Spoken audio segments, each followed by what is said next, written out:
Hello student, स्वागत है एक बार फिर से आपका अपने यूट्यूब चैनल टारगेट सेमेस्टर। आज के इस लेक्चर्स में हम लोग हिस्ट्री के एंशिएंट हिस्ट्री के कुछ मोस्ट इंपोर्टेंट क्वेश्चंस देखने वाले हैं जो कि आपके एग्जाम के लिए बहुत जरूरी हैं। तो चलिए इस क्वेश्चंस को स्टार्ट करते हैं, बढ़ते हैं हम लोग आगे। ठीक है, यहाँ पे देख सकते हैं आप लोग, पिछले वीडियोस में हम लोगों ने 15 क्वेश्चंस तक कवर कर लिया था। पिछले वीडियोस में 15 क्वेश्चन तक कवर कर लिया था और आगे के क्वेश्चंस को इस वीडियो में हम लोग कवर करेंगे। ठीक है, अर्थशास्त्र के लेखक यहाँ पे कौटिल्य थे, इसके बारे में हमने आपको कंप्लीटली बता दिया था। ठीक है, टोटल जानकारी दे चुके थे। उसके बाद ये जो मृच्छकटिकम की रचना जिन्होंने की थी, तो बेसिकली शूद्रक ने की थी। विशाखा दत्त ने मुद्रा राक्षस की रचना की थी। किसने की थी? किसकी की थी? मुद्रा राक्षस की। ठीक है, ये भी हम आपको बता चुके थे। ठीक है, तो यहां तक की चीजें हो चुके थे। आज के इस लेक्चर्स में हम लोग आगे बढ़ेंगे और आगे हम लोग देखेंगे यहां से 16 नंबर क्वेश्चन से आगे हम लोग देखेंगे। ठीक है, 16 नंबर क्वेश्चन तक की चीजें आपको क्लियर हो चुकी थी। ठीक है, यहाँ पे 16 नंबर का क्वेश्चन आप लोग देख सकते हैं। देखिए 16 नंबर का क्वेश्चन कह रहा है विक्रमादेव चरित्र। विक्रमादेव चरित्र के लेखक कौन है? आपके पास चार ऑप्शन है, यहाँ पे देख सकते हैं। रवि कीर्ति है, मंगलेश है और बाणभट्ट है और बिल्हड़ है। ठीक है, रवि कीर्ति, मंगलेश, बाणभट्ट और बिल्हड़। यहाँ पे सही आंसर जो हो जाएगा वो हो जाएगा बिल्हड़। कौन हो जाएंगे? बिल्हड़। बिल्हड़ बेसिकली एक कश्मीरी कवि थे, एक कश्मीरी पंडित थे, कश्मीरी पंडित थे और कश्मीरी कवि भी इन्हें कहा जाता है। कश्मीरी कवि भी इन्हें कहा जाता है, इन्हें कश्मीरी कवि भी कहा जाता है। इस बात को आपको ध्यान में रखना है। ये बातें क्लियर हो चुकी हैं, ये बातें क्लियर हो चुकी है। यहां तक की बातें क्लियर हो चुकी हैं तो एक बात और मैं बता दूं कि जो ये बिल्हड़ महोदय थे, जो बिल्हड़ महोदय थे 11वीं शताब्दी में थे। आपसे क्वेश्चन पूछ सकता है कि बिल्हड़ महोदय किस सदी में थे या फिर किस शताब्दी में थे, तो 11वीं शताब्दी में थे। ठीक है, इन्होंने कश्मीर के बारे में, कश्मीर के इतिहास को लिखने का प्रयास किया। कश्मीर के बारे में, कश्मीर के इतिहास को लिखने का प्रयास किया। ठीक है ना। बेसिकली इनका वर्णन किसके संदर्भ में मिलता है? तो बाबू चालुक्य वंश के संदर्भ में मिलता है। चालुक्य वंश, चालुक्य वंश। और वो भी चालुक्य वंश के बारे में आप लोग जाने तो 3 वंश थे। मतलब चालुक्य वंश जो था ये बेसिकली एक तरीके से इसके 3 पार्ट्स थे। ठीक है ना, कल्याणी, वेंगी और एक आपका जो पार्ट्स हो जाता था वो तीसरा पार्ट था। ठीक है ना, तो 3 थे, कल्याणी, वेंगी और एक जो है आपका वातापी या फिर बादामी होता था। कल्याणी, कल्याणी, ठीक है, कल्याणी और वेंगी, ठीक है, और वातापी या फिर बादामी, वातापी या फिर इसे बादामी भी कहा जाता था। ठीक है, वातापी या फिर बादामी भी कहा जाता था। तो बेसिकली ये 3 थे ब्रांचेस किसके? चालुक्य वंश के। किसके? चालुक्य वंश के। तो जो ये बिल्हड़ महोदय ने जिसके बारे में रचना की थी वो चालुक्य वंश, कल्याणी वंश से संबंधित था। किससे संबंधित था? कल्याणी वंश से संबंधित था। ठीक है, अब यहाँ पे एक शासक के बारे में मैं बता दूं कि जो चालुक्य वंश का सबसे ज्यादा विस्तार करने का प्रयास किया था या फिर विस्तृत किया था, तो वो था बाबू पुलकेशिन द्वितीय। पुलकेशिन द्वितीय, पुलकेशिन द्वितीय। ठीक है, ये वही पुलकेशिन द्वितीय है जिसने हर्षवर्धन को भी परास्त करने का काम किया था। हर्षवर्धन को कंप्लीटली परास्त किया था। अब आपसे क्वेश्चन पूछेगा कि वास्तव में जो ये चालुक्य वंश के शासक थे ये कहां पर थे? ठीक है, तो ये बाबू बता दीजिएगा दक्षिण भारत में, दक्षिण भारत में, दक्षिण भारत में और मध्य भारत में, मध्य भारत में। और मध्य भारत में ही उस समय था कौन? पुलकेशिन द्वितीय। नर्मदा नदी के तट पर, नर्मदा नदी के तट पर किसको हराने का काम किया था? हर्षवर्धन को हराने का काम किया था। हर्षवर्धन को हराने का काम किया था। ठीक है, क्या यहां तक की बातें आप लोगों को क्लियर हो चुकी हैं? क्या यहां तक की बातें क्लियर हो चुकी हैं? अगर यहां तक की बातें क्लियर हो चुकी है तो चलिए हम लोग आगे बढ़ते हैं। ठीक है, चलिए अब यहां पे एक चीज और याद रखना है, इनको कहीं कहीं जो है कुमारपाल नाम से भी जाना जाता है। ठीक है, कहीं कहीं कुमारपाल नाम से जाना जाता है। ठीक है, बिल्हड़ को कहीं कहीं कुमारपाल नाम से भी जाना जाता है। यहां तक की बातें मुझे लगता है आप सभी को क्लियर हो चुकी है। ठीक है, यहां तक की बातें सभी को क्लियर हो चुकी हैं। अब एक चीज और याद रखिएगा, एक चीज और याद रखिएगा कि संस्कृत साहित्य के लेखक के नाम से भी जाना जाता है इनको। संस्कृत साहित्य के लेखक, आपसे क्वेश्चन पूछेगा संस्कृत साहित्य के लेखक कौन है? संस्कृत साहित्य के लेखक, के लेखक, तो ये भी हो जाएंगे आपके बिल्हड़, ये भी हो जाएंगे आपके बिल्हड़। इतनी बातें आपको इसके बारे में याद रखना है। इसके अलावा और कौन सी बातें याद रखनी है भाई? इसके अलावा और कौन सी बातें याद रखनी है? इसके अलावा एक बात और याद रखनी है कि इनकी अन्य किताब क्या थी? तो अन्य किताब थी चौर पंचारिका। ठीक है ना, चौर पंचारिका, इनकी अन्य किताब भी याद रखिएगा। चौर पंचारिका नामक किताब थी, पंचारिका। ठीक है, ये बेसिकली प्रेम प्रसंग के बारे में था, प्रेम प्रसंग के बारे में था, ठीक है। यानी कि ये प्रेम से रिलेटेड चीजें लिखी गई थी, इसमें प्रेम से रिलेटेड चीजें लिखी गई थी, ठीक है। यहां तक की बातें आपको लगता है क्लियर हो चुकी होंगी। मुझे लगता है कि इतनी बातें इस क्वेश्चन से रिलेटेड थी जो कि आपको जानना जरूरी है, ठीक है। अब यहाँ पे हम लोग बाण भट्ट की थोड़ी सी बात कर लें। किसकी बात कर लें? बाण भट्ट, ठीक है। ये जो बाण है ये बाण नहीं है, बल्कि इनका पूरा नाम है बाण भट्ट। बाण भट्ट, ये जो बाण भट्ट है, ये जो बाण भट्ट है किसके दरबारी कवि हैं? क्वेश्चन पूछता है कि बाण भट्ट किसके दरबारी कवि हैं, तो यहाँ पे आपको बता देना है कि बाण भट्ट हर्षवर्धन के दरबारी कवि थे, ठीक है। बाण भट्ट हर्षवर्धन के दरबारी कवि थे। इसके अलावा हर्षवर्धन के और भी दरबारी कवि थे क्या? बिल्कुल हाँ थे। एक थे हरिशेन, एक थे हरिशेन, ठीक है। और दूसरे थे एक और व्यक्ति का नाम मैं बता दूं, वेनसोंग। और ये वेनसोंग जो था ये चीन से आया हुआ था उस समय, आकर के किसके दरबार में रहा था? तो ये आकर के बेसिकली हर्षवर्धन के दरबार में था, और इसने अपना यात्रा वृतांत भी लिखा था, उस यात्रा वृतांत को हम लोग सीयूकी के नाम से जानते हैं। क्वेश्चन पूछेगा कि जो वेनसोंग ने यात्रा वृतांत लिखा था उसको क्या कहा जाता है, तो उसको सीयूकी के नाम से जाना जाता है, या फिर सीयूकी कहा जाता है, ठीक है। ये भी आपको याद रखना है। इसके अलावा मंगलेश का तो वैसा कोई वैल्यू है नहीं, अभी मंगलेश को यहां से हटा सकते हैं हम लोग। और दूसरी बात कि रविकीर्ति महोदय भी हैं यहाँ पे, तो रविकीर्ति महोदय का भी वैसा कोई विशेष वैल्यूएबिलिटी नहीं है, ठीक है ना। रविकीर्ति महोदय का विशेष वैल्यूएबिलिटी नहीं है, बल्कि ये जो है एक जैन कवि थे। इतना याद रखिएगा कि रविकीर्ति महोदय एक जैन कवि थे, जैन कवि, ठीक है ना, जैन कवि थे। इतनी बातें आपको याद रखना है। अगर इनकी रचना आपसे पूछ दे कि रविकीर्ति महोदय की रचना क्या है, तो रविकीर्ति महोदय की रचना जो है दरबारी कवि थे। आपने एहोल प्रशस्ति का नाम सुना होगा, एहोल प्रशस्ति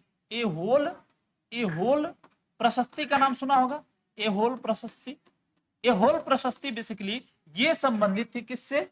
एहोल प्रशस्ति ये कल्याणी, ये जो कल्याणी के चालुक्य वंश हैं इनसे संबंधित थी, कल्याणी के चालुक्य वंश से। और इसी एहोल प्रशस्ति से ही हमें पता चलता है क्या कि जो हर्षवर्धन था यह हार गया था किससे? पुलकेशिन द्वितीय से। किस नदी के तट पे? नर्मदा नदी के तट पे, ठीक है। तो यहां तक की बातें मुझे लगता है आप सभी को क्लियर हो चुकी होंगी। इसमें से किसी को कोई दिक्कत अब नहीं है, इसमें किसी को कोई दिक्कत नहीं है क्या? यहां तक की चीजों में किसी को कोई दिक्कत है भाई? यहां तक की चीजों में किसी को कोई दिक्कत है? मुझे लगता है यहां तक की चीजों में कोई दिक्कत नहीं। अब हम लोग पहुंच जाते हैं नेक्स्ट क्वेश्चन पे। ये बाबू एक बार स्क्रीनशॉट ले लो आप लोग, ताकि आपको दिक्कत ना हो चीजों को समझने में, पढ़ने में, जानने में, ठीक है। स्क्रीनशॉट आप ले सकते हो। अब जो है नेक्स्ट क्वेश्चन पे हम लोग पहुंचते हैं। चलिए नेक्स्ट क्वेश्चन की तरफ आ जाते हैं। नेक्स्ट क्वेश्चन पूछ रहा है कि निम्न में से बौद्ध ग्रंथ नहीं है। एक है कादंबरी, एक है महावंश, एक है दीपवंश और एक है मिलिंद पन्नो। कौन है? मिलिंद पन्नो, ठीक है, ठीक है। तो यहां पे जो सही आंसर हो जाएगा वो हो जाएगा कादंबरी। क्या हो जाएगा? कादंबरी, ठीक है। तो कादंबरी जो पुस्तक है ये बौद्ध ग्रंथ नहीं है। महावंश, द्वीपवंश और मिलिंद पन्नो ये सभी के सभी क्या है? बौद्ध ग्रंथ हैं। ये सभी के सभी बौद्ध ग्रंथ हैं। सही आंसर क्या हो जाएगा? कादंबरी। अच्छा, कादंबरी आ गया, तो कादंबरी का लेखन किसने किया था, या फिर कादंबरी किसकी रचना है? तो यहां पे सही आंसर हो जाएगा बाण भट्ट। अगर आपसे क्वेश्चन पूछ दे कि कादंबरी किसकी रचना है, तो आपका सही आंसर हो जाएगा बाण भट्ट। अगर आपसे क्वेश्चन पूछ दे कि ये जो बाण भट्ट हैं ये किसके दरबारी कवि थे, तो सही आंसर बता दीजिएगा हर्षवर्धन की ये दरबारी कवि थे, ठीक है। अच्छा, आपसे क्वेश्चन ये भी पूछ सकता है कि बाण भट्ट ने इसके अलावा कौन से ग्रंथ लिखे थे, तो हर्षचरित नामक पुस्तक भी उन्होंने लिखा था। हर्षचरित नामक पुस्तक लिखा था, और हर्षचरित नामक पुस्तक में हर्ष के जीवन काल के बारे में कंप्लीटली विवरण था, ठीक है। अब आपसे क्वेश्चन हर्ष से भी पूछ सकता है। अब इस टॉपिक से क्वेश्चन बन गया तो हर्ष से भी पूछ सकता है। तो पूछेगा कि हर्ष जो थे ये किस धर्म से संबंधित थे, तो हर्ष जो है बौद्ध धर्म से संबंधित है। क्वेश्चन पूछेगा कि हर्ष के पिताजी का क्या नाम था, तो बाबू बता दीजिएगा प्रभाकर वर्धन। मतलब क्वेश्चन पूछेगा कि हर्ष के पिताजी के क्या नाम था, या फिर हर्षवर्धन के पिताजी का क्या नाम था, तो प्रभाकर वर्धन। अगर पूछ दे कि भाई का क्या नाम था, तो राज्यवर्धन, राज्यवर्धन, ठीक है। अगर पूछ दे कि इनकी बहन का क्या नाम था, राज्यश्री, याद रखना है राज्यश्री। ये सभी के सभी क्वेश्चंस बन सकते हैं, प्रीवियस ईयर एग्जाम में बने हुए हैं, बन सकते हैं क्वेश्चन, ठीक है। हर्षवर्धन के बारे में इतनी जानकारी। पूछेगा कि हर्ष किस वंश से संबंधित था, तो याद रखिएगा पुष्यभूति वंश भी कहा जाता है इसे, और वर्धन वंश भी कहा जाता है। मतलब अगर आपको पुष्यभूति वंश दिखे तो भी आप टिक कर दीजिएगा, अगर आपको वर्धन वंश भी दिखे तो भी आप टिक कर दीजिएगा, दोनों से संबंधित है, बौद्ध धर्म से संबंधित है। बेसिकली ये बातें तो आपको क्लियर हो चुकी है। अब आपसे ये भी क्वेश्चन पूछ सकता है कि क्या हर्षचरित जो थे, हर्षचरित जो सॉरी हर्षवर्धन जो थे, इन्होंने भी कोई किताबें लिखी थी क्या? बिल्कुल हाँ, हर्ष ने भी किताबें लिखी थी। इन्होंने लिखी थी प्रियदर्शिका, प्रियदर्शिका नामक और रत्नावली नामक किताब लिखी थी। हर्षवर्धन भी एक लेखक थे और इन्होंने प्रियदर्शिका नामक पुस्तक लिखी थी, ठीक है, और रत्नावली नामक पुस्तक भी इन्होंने लिखी थी। ये भी आपको याद रखना है, ये भी आपको याद रखना है। हर्ष से यहां से क्वेश्चन बन सकते हैं। अब आपसे ये भी क्वेश्चन पूछ सकता है कि हर्ष का शासन काल कब से कब तक था, तो बता दीजिएगा 606 से 647 तक, 647 तक इनका शासनकाल था। अब क्वेश्चन आपसे पूछेगा कि हर्ष की राजधानी कहां थी बाबू, तो बाबू पहले तो थानेश्वर थी, थानेश्वर थी।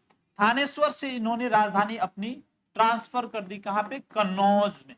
कहां पे? कन्नौज। तो क्वेश्चन आपसे यह भी पूछ सकता है कि हर्ष ने अपनी राजधानी कहां से कहां स्थानांतरित की थी, तो बाबू ये थानेश्वर से कन्नौज की तरफ स्थानांतरित कर दी, ठीक है। तो ये हर्ष के बारे में इतनी जानकारी जो है आपके लिए बहुत जरूरी है। क्यों? क्योंकि यहां से क्वेश्चंस कई बार बन जाते हैं एग्जाम, यहां से कई बार एग्जाम में क्वेश्चंस बन जाते हैं, तो यहां से क्वेश्चंस आपको याद रखना है, ठीक है ना। यहां तक की बातें मुझे लगता है आप सभी को क्लियर हो चुकी है। अब एक चीज और याद रखना है, इनके दरबारी कवि कौन कौन से हैं, इनको थोड़ा सा देख लिया जाए, क्योंकि यहां से भी क्वेश्चन बनता है। तो हर्ष के दरबारी कवि थे, पहले थे बाणभट्ट, बाणभट्ट, और दूसरे थे हरिसेन, हरिसेन, और तीसरे थे सीयूकी, सीयूकी नामक यात्रा लिखने वाले वेनसोंग, वेनसोंग, वेनसोंग, ठीक है। ये भी आपको याद रखना है। अब थोड़ा सा अन्य किताबों के बारे में भी देख लें। बाबू यहाँ पे दिया हुआ है महावंश, क्या दिया हुआ है? महावंश। ये जो है एक श्रीलंका का ग्रंथ है, श्रीलंका का बौद्ध धर्म से संबंधित ग्रंथ है, बौद्ध धर्म से संबंधित ग्रंथ है।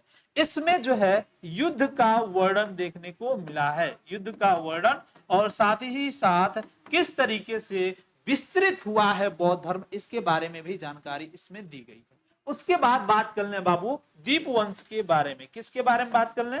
दीपवंश के बारे में। बाबू ये द्वीपों के बारे में बताता है, और ये भी बेसिकली किससे संबंधित है? श्रीलंका से ही संबंधित है। और वहां पर इन दोनों ग्रंथ का जो लेखन कार्य किया गया वो श्रीलंका में ही किया गया, इन दोनों ग्रंथों का जो लेखन कार्य किया गया वो श्रीलंका में ही किया गया। उसके बाद एक पुस्तक है बाबू मिलिंद पन्नो, मिलिंद पन्नो, ठीक है ना।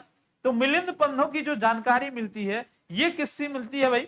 अच्छा, एक चीज और याद रखिएगा, क्वेश्चन आपसे पूछेगा कि महावंश और दीपवंश में से कौन सा सबसे ज्यादा सुव्यवस्थित है, तो महावंश सबसे ज्यादा सुव्यवस्थित है दीपवंश की अपेक्षा। एक क्वेश्चन, अब ये देखिए चौथा ऑप्शन जो है वो है मिलिंद पन्नो, मिलिंद पन्नो। अब ये किससे संबंधित है? तो ये भी बौद्ध ग्रंथ से ही संबंधित है, ठीक है। तो इसमें किस चीज की जानकारी मिलती है? इसमें किस चीज की जानकारी मिलती है? तो इसमें मिलती है बौद्ध ग्रंथ के, सॉरी, जो नागसेन एक व्यक्ति थे जो कि एक बुद्धिस्ट थे, और एक राजा था मिनांडर, मिनांडर उसका नाम था। एक थे नागसेन, एक थे नागसेन, ठीक है, ये एक बौद्ध भिक्षु थे, और एक था राजा मिनांडर। कौन था? मिनांडर था। ये जो मिनांडर था ना, इन दोनों के बीच में वार्तालाप हुआ था। क्या हुआ था? वार्तालाप हुआ था, बातचीत हुई थी। तो इसी की जानकारी जो है इसमें लिखी गई है। किसमें? तो मिलिंद पन्नो में। ये बेसिकली एक ग्रीक राजा था, ये बेसिकली एक ग्रीक राजा था। दोनों के बीच में जो भी वार्तालाप हुई उसका वर्णन मिलिंद पन्नो के नाम से जाना जाता है, ठीक है। यहां तक की बातें मुझे लगता है आपको क्लियर हो चुकी होंगी। ठीक है। अब ये जो कादंबरी है एक प्रेम प्रसंग की किताब है। कैसी किताब है? प्रेम प्रसंग की किताब है। ठीक है, यहां तक की बातें मुझे लगता है आपको क्लियर हो चुकी हैं। यहां से कोई ना कोई क्वेश्चंस आपके एग्जाम में जरूर फंस जाएगा। बाबू ध्यान से देखिएगा वीडियोस। ठीक है,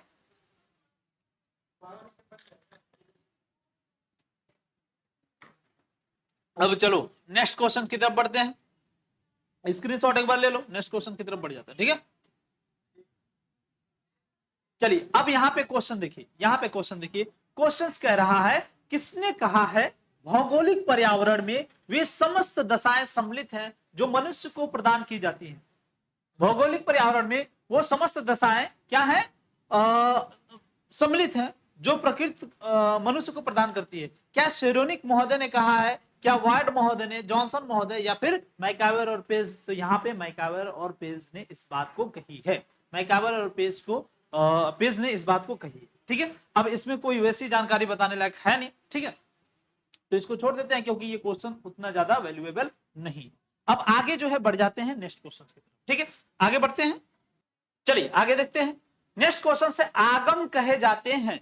ठीक है, आगम, यहां इनकम नहीं होना चाहिए, यहां भी आगम ही होना चाहिए, आगम ही होना चाहिए। आगम क्या है? क्या बुद्धिस्ट लिटरेचर है, जैन लिटरेचर है, ब्राह्मण लिटरेचर है? None of this. यहां पे सही आंसर हो जाएगा आपका जैन लिटरेचर। ठीक है ना, जैन लिटरेचर्स कहे जाते हैं आगम। आगम को क्या कहा जाता है? जैन लिटरेचर्स। इसके अलावा एक है भगवती सूत्र, भगवती सूत्र, भगवती सूत्र, ये भी एक जैन किताब है। ठीक है, और एक है कल्प सूत्र, कल्प सूत्र, ये भी जैन धर्म से संबंधित किताब है। तो आपसे क्वेश्चन पूछ ले कि क्या भगवती सूत्र किससे संबंधित है, कल्प सूत्र किससे संबंधित है? ये सब जैन धर्म से संबंधित है। ठीक है, क्वेश्चन आपसे पूछेगा कि भगवती सूत्र में किसका वर्णन दिया हुआ है, या फिर महावीर स्वामी का वर्णन किसमें दिया हुआ है? तो आपका सही आंसर हो जाएगा भगवती सूत्र में। भगवती सूत्र में महावीर स्वामी के जीवन का वर्णन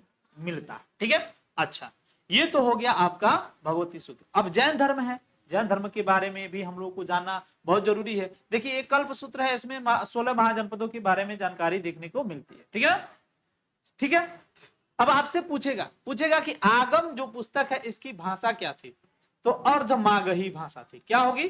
अर्धमागही भाषा थी। ये बेसिकली बिहार में चलने वाली भाषा है, क्योंकि बिहार से ही बिलोंग करते थे कौन? जैन धर्म के जो गुरु थे, मतलब महावीर स्वामी। अब यह एक बात और ध्यान रखना है, जब जैन धर्म की बात ही चल रही है तो जैन धर्म के बारे में बता दूं कि इसके संस्थापक जो थे, जैन धर्म के संस्थापक जो थे वो थे ऋषभ देव। कौन थे?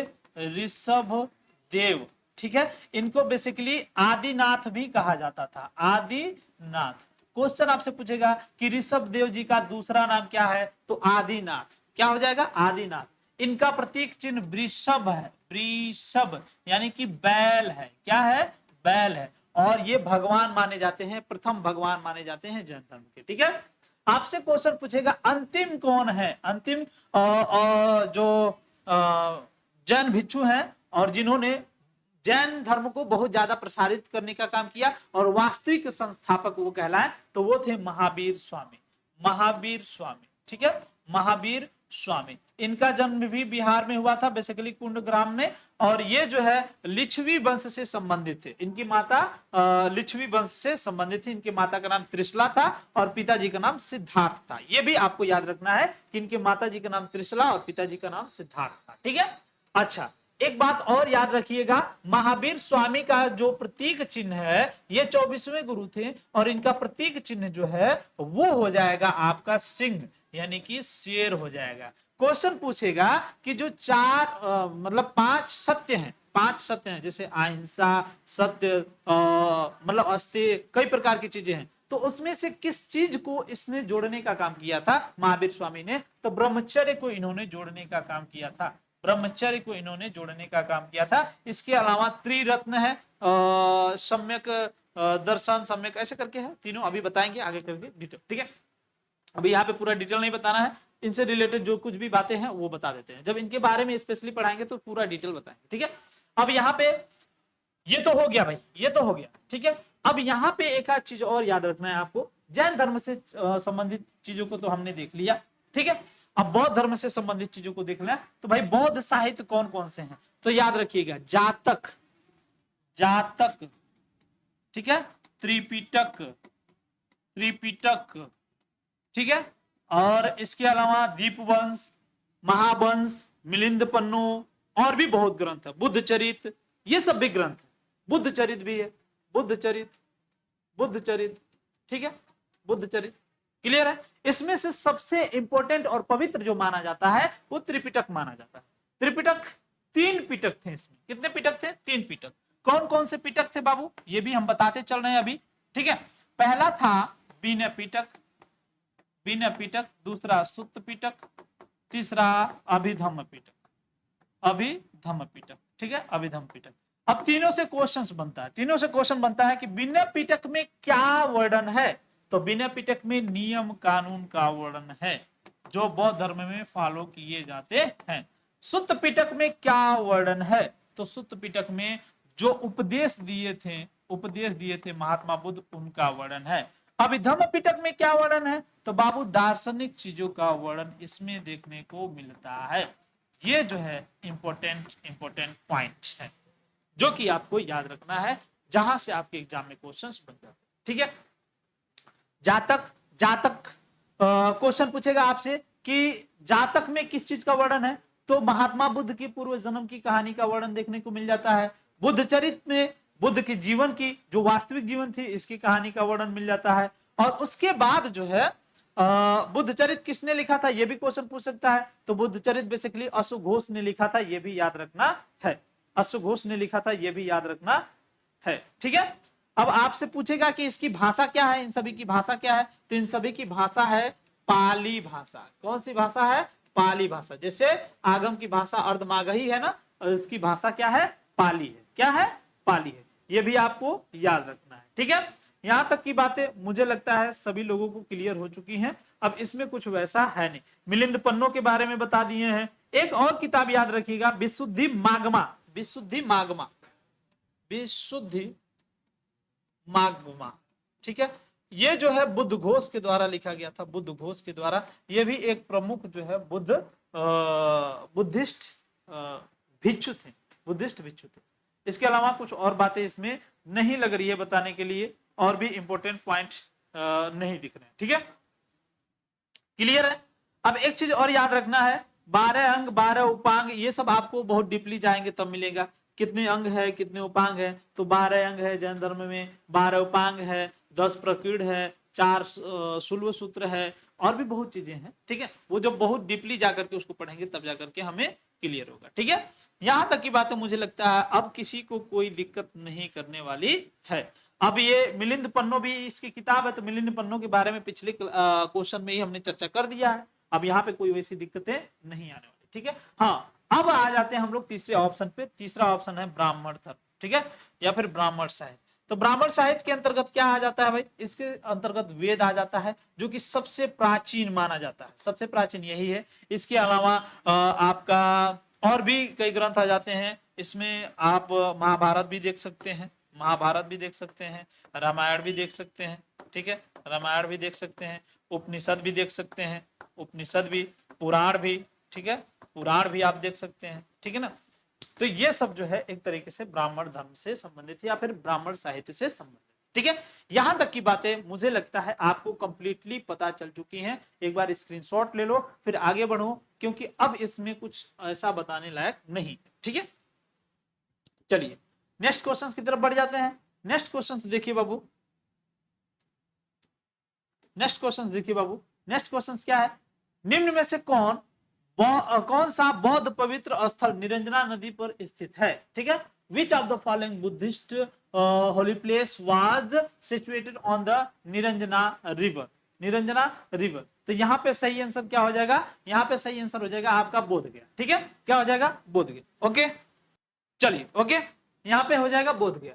बोध गया एक तरीके से क्या है भाई, एक बुद्धिस्ट पवित्र स्थल है। ऐसा माना जाता है कि यहाँ पर बोधि वृक्ष है, बोधि वृक्ष, और ये बोधि वृक्ष बेसिकली कौन सा है, एक पीपल का पेड़ है। और ऐसा माना जाता है कि यहीं पर महात्मा बुद्ध को ज्ञान की प्राप्ति हुई थी, ज्ञान की प्राप्ति हुई थी, ठीक है ना, ज्ञान की प्राप्ति। तो इसीलिए ये इंपॉर्टेंट हो जाता है, इसलिए ये इंपॉर्टेंट हो जाता है, ये स्थान इंपॉर्टेंट हो जाता है, ठीक है। महाबोधि परिसर के नाम से जाना जाता है। इसके अलावा 4 स्थान याद रखिएगा, बोध गया, कुशीनगर, लुम्बिनी, सारनाथ, ठीक है। बोध गया, बोध गया ये तो यह है, कुशीनगर, कुशीनगर, लुम्बिनी, लुम्बिनी और सारनाथ, सारनाथ, ठीक है। ये 4 जगह आप याद रखिएगा, ये चारों के चारों महात्मा बुद्ध से संबंधित हैं, महात्मा बुद्ध से संबंधित पवित्र स्थल माने जाते हैं। यहाँ पे तो इनको ज्ञान प्राप्ति हुआ था, यहाँ पे आपको क्लियर है, ये बिहार में पड़ता है, ये बिहार में पड़ता है। क्वेश्चन अगर आपसे पूछेगा तो ये बता दीजिएगा कि कहाँ पे पड़ता है। कुशीनगर यूपी में पड़ता है, कुशीनगर यूपी में पड़ता है, और यहाँ पे महात्मा बुद्ध का महापरिनिर्वाण हुआ था, महापरिनिर्वाण हुआ था, ठीक है ना, क्या हुआ था, महापरिनिर्वाण, ठीक है। अब इसके बाद लुम्बिनी है, लुम्बिनी में महात्मा बुद्ध का जन्म हुआ था, ये भी याद रखना है। और सारनाथ जो था, यहाँ पे सबसे पहले इन्होंने उपदेश दिया था, सबसे पहले इन्होंने उपदेश दिया था। जब इन्होंने पहला उपदेश दिया तो इसको कहा गया धर्म चक्र परिवर्तन, धर्म चक्र परिवर्तन, ठीक है, क्लियर है। और यही जो है चक्र के मतलब एक चक्र दिखाया जाता है, इस तरीके से, इस तरीके से चक्र दिखाया जाता है, यानी कि इसका जो प्रतीक चिन्ह है, सारनाथ में जो उपदेश इन्होंने दिया था, इसका प्रतीक चिन्ह क्या है, धर्म चक्र परिवर्तन, क्या है भाई, धर्म चक्र परिवर्तन, ठीक है ना। अब ये जो लुम्बिनी है, इसको याद रखिएगा, लुम्बिनी नेपाल में स्थित है। जिला अगर पूछे तो रूपनदेही जिला बता दीजिएगा, रूपनदेही जिला, ठीक है ना। लुम्बिनी कहाँ है, नेपाल में है, ठीक है। ये तो बिहार में है और ये तो यूपी में है, नेपाल में है। रूपनदेही, रूपनदेही नामक जिला है, यहीं पे इनका जन्म हुआ था। इनकी माता का नाम महामाया था, महामाया। ऐसा माना जाता है कि बहुत ही कम आयु में इनकी माता की मृत्यु हो जाती है, और इनकी लालन पालन का काम जो करती है वो गौतमी, इनकी मौसी का नाम था, गौतमी इनकी मौसी का नाम था, और इन्होंने इनका लालन पालन करने का काम किया था, इन्होंने इनका लालन पालन करने का काम किया था, ठीक है। बाकी कुछ वैसी बातें सारनाथ में वैसे तो कुछ है नहीं, हाँ कुछ बातें और आप याद रखिएगा, जैसे कि गृह त्याग, गृह त्याग का सिंबल इनका क्या था, घोड़ा था, क्या था, घोड़ा था, ठीक है ना। इनके जन्म का सिंबल जो था वो कमल था, क्या था, कमल था, ठीक है ना। बाकी कुछ ऐसा नहीं है, धर्मचक्र परिवर्तन तो हो ही गया, ठीक है। क्लियर है, यहां तक की बातें सभी लोगों को क्लियर हो चुकी है मुझे लगता है, ठीक है। और एक चीज और याद रखिएगा, ज्ञान की प्राप्ति तो हो गया, इसको बोधि वृक्ष भी कहा जाता है, ये तो आप लोग जानते ही हैं, ठीक है ना। धर्म चक्र परिवर्तन जो पहला उपदेश दिए थे, चक्र के नाम से जाना जाता है, ये भी बता दिए। हाँ, इनके महापरिनिर्वाण की बात अगर हम लोग करें, महापरिनिर्वाण की, तो ये स्तूप हो जाएगा, क्या हो जाएगा, स्तूप हो जाएगा। अब जब ये घर छोड़ करके गए थे अपना, तो उसे परिनिर्वाण बोलते हैं, परिनिर्वाण बोलते हैं, परिनिर्वाण। तो इसको जो है पद चिन्ह दिखाया गया, पद चिन्ह, पद चिन्ह, ठीक है ना। तो ये सब सिंबल है कि जब वो गृह त्याग दिए, जब घर छोड़ने की बात की है, तो फिर इसको गृह चिन्ह कहा गया। जब घर से वो निकल गए, उसको जो है घोड़ा कहा गया। जन्म इनके कमल कहा गया। इनका जब मृत्यु हो जाता है तो स्तूप दिखाया जाता है, ये प्रचिन्ह चिन्ह है। जब उन्होंने पहली बार उपदेश दिया था तो ये चक्र है, और उन्होंने जब ज्ञान प्राप्त किया था तो बोधि वृक्ष है, पीपल का वृक्ष है, बोध गया में है, ठीक है। यहां तक की बातें सबको क्लियर हो चुकी है। चलिए नेक्स्ट क्वेश्चन की तरफ बढ़ जाते हैं। नेक्स्ट क्वेश्चन आपका, गौतम बुद्ध ने अपना उपदेश किस भाषा में दिया था। याद रखिएगा, गौतम बुद्ध ने अपना भाषा जो चूज किया था वो था पाली। पाली में, पाली उस समय की एक सर्वसाधारण भाषा थी, और इसी पाली भाषा में इन्होंने उपदेश देने का काम किया, ठीक है। अब बाकी ये तो पहले ही बता दिए, तो इसमें कुछ डिटेल बताने की जरूरत है नहीं, गौतम बुद्ध के बारे में सभी बातें बता दी। राज तरंगड़ी किसने लिखा था, राज तरंगड़ी किसने लिखा था, तो ये बेसिकली किसने लिखा था, कल्हड़ महोदय ने। राज तरंगड़ी कल्हड़ महोदय ने लिखा था, कल्हड़ महोदय, कल्हड़, कल्हड़। ये जो है एक तरीके से इसका जो राज तरंगड़ी है, बेसिकली राजाओं की नदी कही जाती है, राजाओं की नदी, ठीक है ना। और ये युद्ध वगैरह का वर्णन मिलता है इसमें, वैसा कुछ वर्णन है नहीं, ठीक है, वैसा कुछ भी वर्णन नहीं, ठीक है। अच्छा, एक चीज पूछ सकता है इसमें, एक चीज पूछ सकता है कि ये जो कल्हड़ ने पुस्तक लिखी थी राज तरंगड़ी नामक,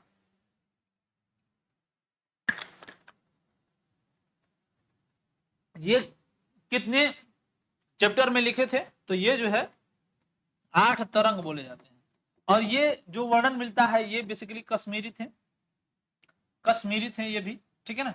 तो कश्मीर से ये भी बिलोंग करते थे, ठीक है। और इन्होंने कश्मीर के राजाओं के बारे में ही लिखा था, कश्मीर के राजाओं के बारे में लिखा था, कश्मीर के राजाओं के बारे में लिखा था। तो यहां तक की बातें मुझे लगता है आप सभी को क्लियर हो गई। अगर आपसे पूछ ले कि ये कब लिखा गया था, ये जो राजतरंगड़ी है कब लिखा गया था, तो आप बता दीजिएगा कि इसका सही आंसर हो जाएगा 1100 से 1150 के बीच में लिखा गया, ठीक है। 1100 से 1150 ईस्वी के बीच में इसको लिखा गया था। यहां तक की सभी बातें मुझे लगता है आपको क्लियर हो चुकी हैं। तो आगे बढ़ते हैं, चलिए यहाँ पे अब नेक्स्ट क्वेश्चंस की तरफ बढ़ते हैं। मुझे लगता है यहाँ तक की सभी बातें आप सभी को क्लियर हो गई हैं। अब आगे बढ़ते हैं, ठीक है। देखिए बिल्हड़ और बाणभट्ट के बारे में, कल्लड़ के बारे में बता दिए, बाणभट्ट के बारे में बता दिए, भवभूति के बारे में नहीं बताए, आगे चल करके बता देंगे, ठीक है। अब यहाँ पे देखिए, यहाँ पे क्वेश्चन है, ये भी क्वेश्चंस बहुत इंपॉर्टेंट, ठीक है ना। बेसनगर गरुड़ स्तंभ लेख किसने उत्कीर्ण कराया था? तो बेसिकली हेलियोडोरस ने कराया था इसको। किसने कराया था? हेलियोडोरस। मतलब ये गरुड़ स्तंभ किससे संबंधित है? हेलियोडोरस से। ये जो है एक व्यक्ति था जो ग्रीक का था, यूनान का। तो जब भारत में आया तो विष्णु का उपासक बन गया। विष्णु के उपासक हो जाने के कारण इसके ही नाम पे गरुड़ स्तंभ की स्थापना हो गई, ठीक है। क्लियर हो गया। Who engraves the Besnagar Garuda pillars inscriptions, ठीक है। अब देखिए नेक्स्ट क्वेश्चंस, कौन गाथा सप्तशती के लेखक था? तो क्या हॉल था, नागार्जुन था, अशुघोष था, या फिर भरावी था, ठीक है। तो यहाँ पे सही आंसर जो हो जाएगा वो हो जाएगा हॉल, ठीक है ना, हॉल। और ये सातवाहन वंश से संबंधित, किससे संबंधित था? सातवाहन वंश का एक प्रमुख राजा था जिसने इस पुस्तक को लिखने का काम किया था, जिसका नाम है सप्तशती नामक पुस्तक, ठीक है ना। इसका दूसरा नाम भी पूछ लेता है कभी कभी, तो पूछ बता देना, शालिवाहन। शालिवाहन इसका दूसरा नाम था, शालिवाहन इसका दूसरा नाम था, ठीक है। एक क्वेश्चन और पूछता है कि गाथा सप्तशती किस भाषा में लिखी गई है बाबू? पाली भाषा, प्राकृत भाषा, प्राकृत भाषा में लिखी गई है, ये याद रखना। पाली भाषा में नहीं, प्राकृत भाषा में लिखी गई है। ये बातें आपको याद रखना है, ये बातें आपको याद रखना है, ठीक है ना। अब एक चीज और याद रखना है, ये जो नेक्स्ट ऑप्शन है, नेक्स्ट ऑप्शन है वो है नागार्जुन। नागार्जुन के बारे में अगर कुछ बातें याद रखना है तो इनकी किताब याद रखिएगा। किताब का नाम है मूल मध्य करिका, ठीक है ना, मूल मध्य करिका, मूल मध्य करिका, ठीक है, मूल मध्य कारिका, ठीक है। अब इनको जो है भारत का आइंस्टीन भी कहा जाता है, भारत का आइंस्टीन भी कहा जाता है। भारत का आइंस्टीन क्यों कहा जाता है? क्योंकि ये जो है ऐसे सिद्धांत दिए थे जो कि आइंस्टीन के सिद्धांत से बेसिकली संबंधित था, आइंस्टीन के सिद्धांत से बेसिकली संबंधित था, इसीलिए इनको जो है भारत का आइंस्टीन भी कहा जाता है, ठीक है। अब बात कर लें अश्वघोष की। अश्वघोष ने बुद्धचरित नामक पुस्तक लिखी थी, याद रखिएगा। ये भी एक बुद्धिस्ट भिक्षु थे, इन्होंने बुद्धचरित नामक किताब लिखा था। क्या लिखा था? बुद्धचरित नामक किताब लिखा था, ठीक है। और बुद्धचरित नामक किताब जो है बहुत इंपॉर्टेंट है, कई बार आपसे एग्जाम में पूछ लेता है, ठीक है, कई बार आपसे एग्जाम में पूछ लेता है। बाकी मुझे लगता है भरावी महोदय है, तो भरावी महोदय से भी क्वेश्चंस कभी कभी बन जाते हैं, ठीक है, भरावी महोदय से। तो भरावी महोदय के बारे में कुछ वैसा है ही नहीं, क्या ही बताया जाए। इन्होंने एक पुस्तक बस लिखी थी जिसका नाम था किराता जुर्नियम। क्या लिखा था? किराता जुर्नियम। क्या लिखा था इन्होंने? किराता जुर्नियम। भरावी किराता जुर्नियम, ठीक है, किराता जुर्नियम, ठीक है। बाकी कुछ वैसा भरावी हो गए, अश्वघोष हो गए, ठीक है। अदर तो कुछ ऐसा है नहीं। अच्छा, एक क्वेश्चन और बन सकता है अश्वघोष से। क्वेश्चन पूछ सकता है कि अश्वघोष किसके दरबारी कवि थे? तो बता दीजिएगा, ये कनिष्क के दरबारी कवि थे। अश्वघोष किसके दरबारी कवि थे? बाबू ये कनिष्क के दरबारी कवि हैं। यहां से क्वेश्चंस आपको मिल सकता है, कनिष्क के दरबारी कवि। अच्छा, एक चीज और याद रखना है, ये कनिष्क किस वंश से संबंधित था? तो कुषाण वंश से संबंधित था, कुषाण वंश से संबंधित था, ठीक है। क्वेश्चन ये पूछेगा कि कनिष्क के शासन काल में कौन सी बौद्ध संगति हुई थी? बाबू चौथी बौद्ध संगति हुई थी, चौथी बौद्ध संगति हुई थी, ठीक है ना। तो ये हुई कहां थी? ये कुंडल वन में हुई थी, कुंडल वन में, कुंडल वन में। ये भी बेसिकली बौद्ध धर्म से ही संबंधित है। क्वेश्चन पूछेगा प्रथम बौद्ध संगति तो आपका अजातशत्रु, द्वितीय बौद्ध संगति कालाशोक, तृतीय बौद्ध संगति अशोक, चौथी बौद्ध संगति यहाँ पे कनिष्क हो जाएगा। ठीक है, यहां तक की कोई बातों में दिक्कत नहीं है। अब मुझे लगता है यहां तक की बातों में कहीं से भी कोई दिक्कत नहीं होनी चाहिए, क्योंकि सभी के सभी ऑप्शंस भी हमने एक्सप्लेन कर दिया, किसी को कोई दिक्कत नहीं होना चाहिए। हाँ, एक क्वेश्चन छूट रहा था, वो भी मैं बता दूं। कहा जाता है कि शून्यवाद का सिद्धांत बेसिकली नागार्जुन ने दिया था, और ये शून्य का जो सिद्धांत है बेसिकली तुलनात्मक ढंग से उसके सिद्धांत को जो आइंस्टीन थे उनके सिद्धांत को जो है फॉलो करता था। ठीक है, तो इसीलिए इनको भारत का आइंस्टीन कह दिया। ठीक है, क्लियर है यहां तक की बातें? चलिए नेक्स्ट क्वेश्चन की तरफ बढ़ जाए। अब इसमें कुछ वैसा है नहीं। नेक्स्ट क्वेश्चन देखिए भाई, नेक्स्ट क्वेश्चन पूछ रहा है कि निम्नलिखित में से कौन व्याकरण ग्रंथ नहीं है? निम्नलिखित में से कौन व्याकरण ग्रंथ नहीं? ठीक है, तो यहां पे सही आंसर जो हो जाएगा वो हो जाएगा इंडिका। क्या हो जाएगा? इंडिका।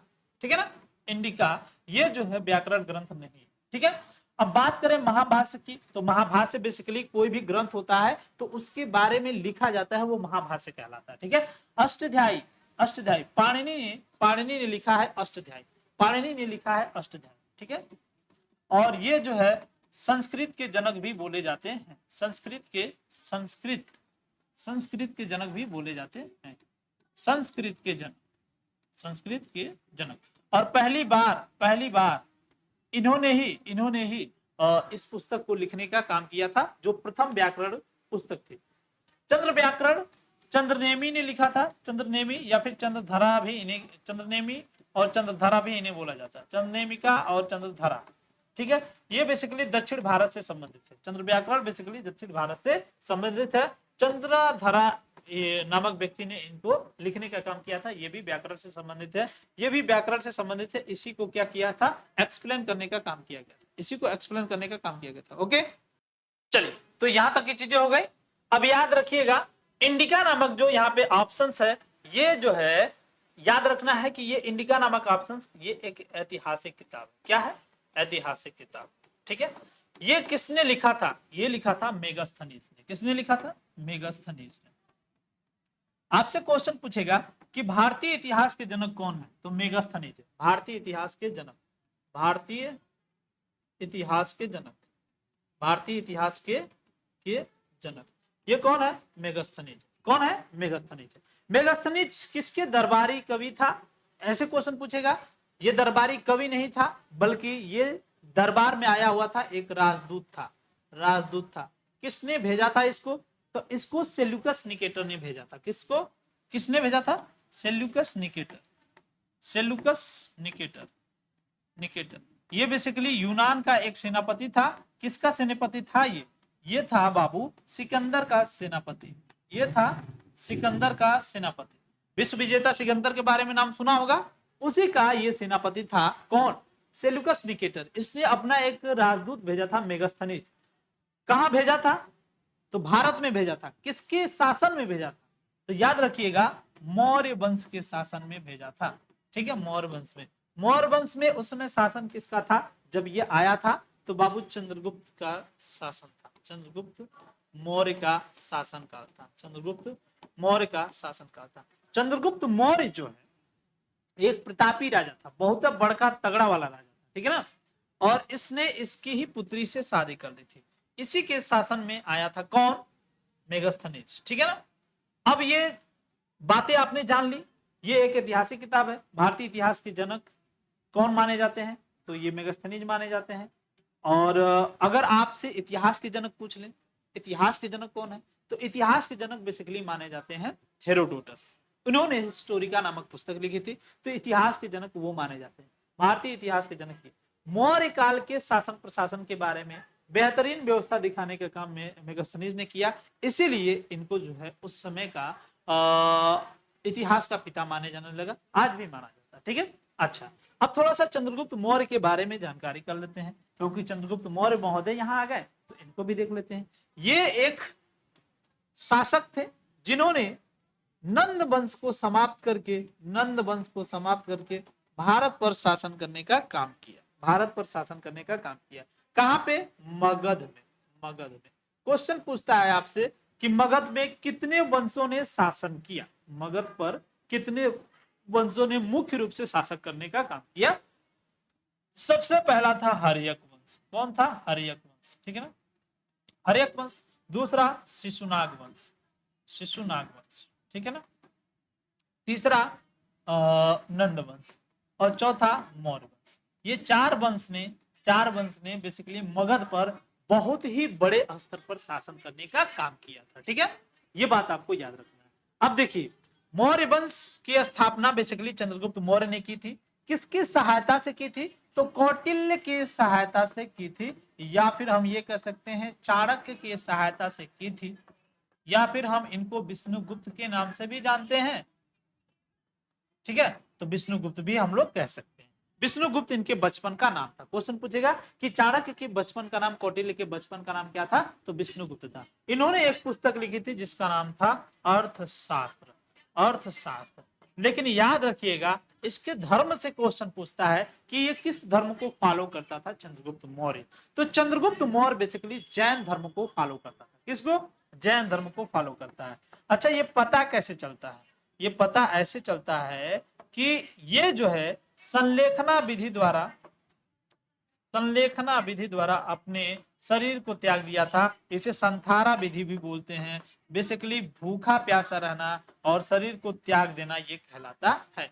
भूख प्यास से अपने शरीर को त्याग देना, ये संथारा विधि या फिर संलेखना विधि कहलाती है, ठीक है। अच्छा, ये चला गया था कहां पे इस विधि को करने? तो कर्नाटक में चला गया था। कर्नाटक में श्रवण बेलगोला नामक स्थान पर, श्रवण बेलगोला नामक स्थान पे चला गया। तो श्रवण बेलगोला नामक स्थान कहां पे है? कर्नाटक में है। वहां पे जब ये चला गया तो जा करके अपनी बॉडी को त्याग दिया, भूख प्यास से एक गुफा में बैठ करके वहां पे एक तरीके से क्या करता है, अपना जो कुछ भी आचरण वगैरह करना होता है मोक्ष प्राप्त करने के लिए वो करता है, उसके बाद अपनी बॉडी को त्याग देता है, ठीक है। यहीं से पता चलता है कि ये जैन धर्म से संबंधित था। क्यों? क्योंकि इस समय इसके गुरु इसके साथ गए थे जिनका नाम था भद्रबाहु। क्या नाम था? भद्रबाहु, ठीक है। अब भद्रबाहु जो है ये दिगंबर शाखा से संबंधित है, दिगंबर। अब आप कहेंगे सर जी ये दिगंबर कहां से आ गया? तो देखिए, इसी के शासनकाल में, चंद्रगुप्त मौर्य के शासनकाल में मगध में अकाल पड़ गया था। तो ये अपने गुरु को लिवा करके अपने शरीर को त्यागने के लिए श्रवण बेलगोला कर्नाटक में आ गया। उस समय भद्रबाहु के साथ आ गए, ठीक है। लेकिन जैन धर्म के कुछ लोग वहां रह गए मगध में। तो जब मगध में जैन धर्म के कुछ लोग रह गए, उसके गुरु बन गए स्थूल भद्र। कौन बन गए? स्थूल भद्र, ठीक है ना। ये जो स्थूल भद्र इसके गुरु बन गए, तो फिर ये लोग तो चले गए कर्नाटक में, ठीक है। जब अकाल समाप्त हो जाता है तब ये लोग आते हैं। ये लोग श्वेतांबर बन चुके थे, श्वेतांबर इनको क्यों कहा गया? क्योंकि ये सफेद कपड़ा पहनते थे। कैसे? सफेद कपड़ा पहनते थे। और ये लोग कोई कपड़ा नहीं पहनते थे, बिल्कुल भी कोई कपड़ा ही नहीं पहनते थे, ठीक है। तो ये लोग सफेद कपड़ा, वो लोग सफेद कपड़ा और ये लोग कोई कपड़ा नहीं पहनते थे। तो ये पूरी कहानी से हमें पता चलता है कि चंद्रगुप्त मौर्य जो है वो जैन धर्म से संबंधित था, ठीक है। बाकी तो मुझे नहीं लगता कि इसमें और कोई क्वेश्चन बन सकता है। पूरा ही हमने एक्सप्लेन कर दिया, कहीं से कोई दिक्कत आप लोगों को नहीं होनी चाहिए, ठीक है। चलिए अब नेक्स्ट क्वेश्चन की तरफ बढ़ जाते हैं। इस एक बार स्क्रीनशॉट ले लीजिए, इसको एक बार स्क्रीनशॉट ले लीजिए, तो फिर नेक्स्ट क्वेश्चन की तरफ हम लोग बढ़ते हैं, ठीक है। चलिए आगे देखते हैं नेक्स्ट क्वेश्चन। अब देखिए यहां पे नेक्स्ट जो क्वेश्चन है वो कह रहा है निम्नलिखित में से किसने सर्वप्रथम भारत में परमाणु परिकल्पना को प्रतिपादित किया था? तो परमाणु परिकल्पना को जो प्रतिपादित करने का काम किया था ये बेसिकली थे कणाद महोदय, ठीक है ना, कणाद महोदय। याद रखिएगा, इन्होंने क्या किया था? एक तरीके से परिकल्पना प्रतिपादित की थी। कौन सी? परमाणु। और इन्होंने वैशेषिक दर्शन की भी परिकल्पना प्रतिपादित की थी। वैशेषिक दर्शन की भी परिकल्पना इन्होंने प्रतिपादित की थी। गौतम बुद्ध ने न्याय दर्शन की, ठीक है। गौतम ने, ये ऋषि गौतम थे, गौतम बुद्ध नहीं है, ये ऋषि गौतम है, गौतम बुद्ध नहीं है, याद रखना, ठीक है। बौधायन एक गणितज्ञ थे। कौन थे? गणितज्ञ थे, ठीक है, गणितज्ञ, ठीक है। इन्होंने शुल्व सूत्र नामक किताब लिखी थी, शुल्व सूत्र नामक किताब लिखी थी, शुल्व सूत्र। और उसके बाद है भास्कर द्वितीय। भास्कर द्वितीय ने सिद्धांत शिरोमणि, लीलावती और बीजगणित नामक किताब लिखा था, ठीक है ना। सिद्धांत शिरोमणि, लीलावती और बीजगणित, सिद्धांत शिरोमणि, लीलावती और बीजगणित, ठीक है, क्लियर। बाकी कुछ इसमें ऐसा है नहीं, तो यहाँ पे आप सही आंसर कर लीजिएगा कड़ा, ठीक है। बाकी कुछ एक्सप्लेनेशन ऐसा है नहीं जो आपको यहाँ पे बताया जाए। इसका भी स्क्रीनशॉट चाहे तो ले सकते हैं, चाहे लिख सकते हैं। चलिए नेक्स्ट क्वेश्चन की तरफ बढ़ जाए। नेक्स्ट क्वेश्चन देखिए, नेक्स्ट क्वेश्चन कह रहा है निम्नलिखित में से कौन सा युग्म सुमेलित नहीं है। तो यहाँ पे रामायण वाल्मीकि ने लिखा है। रामायण को क्या कहा जाता है, आदि काव्य कहा जाता है। रामायण को आदि काव्य कहा जाता है। क्वेश्चन पूछेगा कि आदि काव्य किस ग्रंथ को कहा जाता है, तो रामायण को कहा जाता है। आदि कवि किसे कहा जाता है, आदि कवि वाल्मीकि जी को कहा जाता है। इन्होंने पुस्तक लिखी थी रामचरितमानस। रामचरितमानस किसने लिखी थी, यह आपको बताना है। रामचरितमानस तुलसीदास ने लिखी थी, ठीक है ना। एक रघुवंश नामक पुस्तक है, इसको कालिदास ने लिखा था, कालिदास ने। रामचरितमानस तुलसीदास ने, ठीक है। अच्छा, महाभारत वेद व्यास ने, ठीक है। महाभारत वेद व्यास ने, ये भी सही है, ठीक है। महाभारत वेद व्यास है, इसको जय संहिता के नाम से भी जानते हैं, इसमें पर्वों की संख्या 18 है। कितनी है, 18 पर्व, ठीक है। अर्थशास्त्र कौटिल्य ने लिखा है। ये बेसिकली चंद्रगुप्त मौर्य के प्रधानमंत्री थे। और ये पुस्तक जो अर्थशास्त्र थी, ये राजनीति से संबंधित है। अर्थशास्त्र राजनीति से संबंधित है, राजनीति, ठीक है।